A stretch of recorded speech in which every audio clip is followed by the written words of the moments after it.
Good morning, children. Welcome back to our geography class.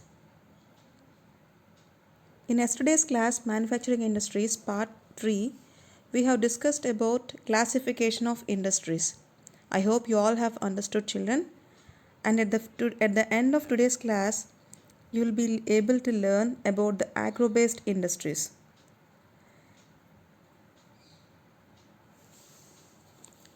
As we all know that industries are mainly classified into agro-based industries and mineral-based industries. Today we shall learn about the agro-based industries.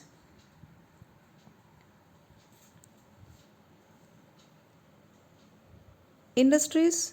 Among the agro-based industries, children, we have cotton textile industry, jute industry and sugar industry.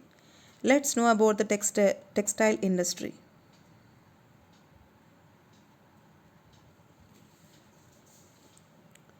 Textile industry occupies a unique position in the Indian economy, children.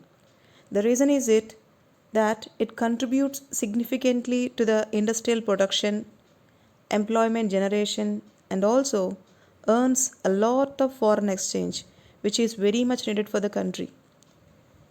Textile industry contributes 4% to the India's GDP, children. I hope you know the GDP. GDP means gross domestic product. So GDP is the income getting from the total goods that are produced in the country. So this industry earns a foreign exchange of about 24.6% and it contributes 14% to the India's industrial production and also generates an employment for about 35 million population directly and occupies second position of the agriculture in employment generation, children. It is the only industry which is self-reliant and value chain, that is, which we are able to produce right from the raw material to the final product completely within our country. I repeat, self-reliant means we are able to produce right from the raw material to the final product completely within our country. So it provides a living to the farmers because majority of the states grow the cotton. Cotton ball pluckers, this they get employment. Once the cotton balls are plucked, it goes to the industry to remove seeds in the cotton balls. So this process is called ginning. Ginning is nothing but removal of seeds from the cotton balls.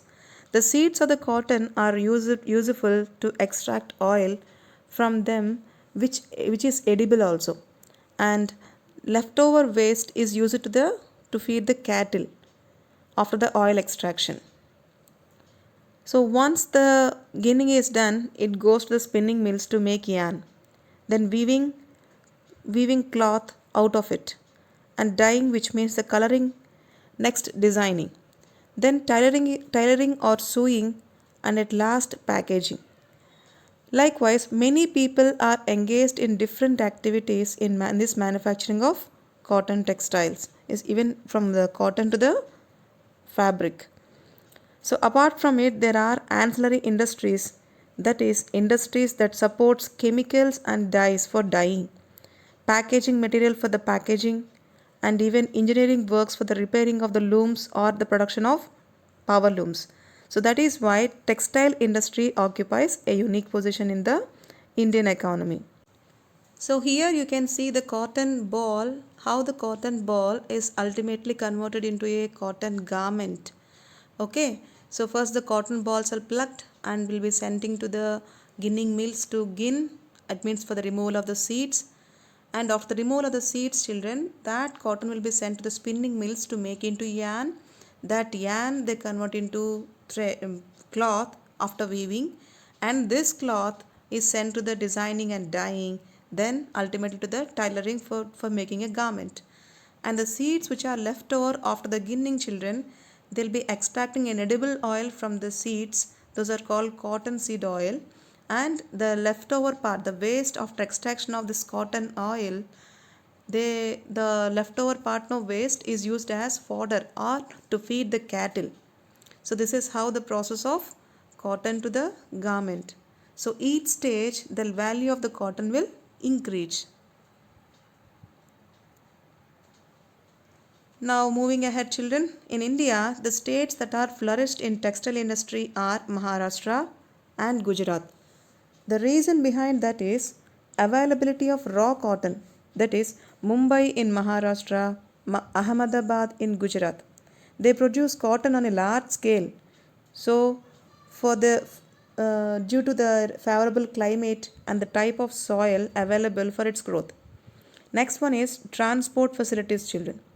So these states are well connected with the hinterland. It means the areas where they can get the raw materials. Next one is market.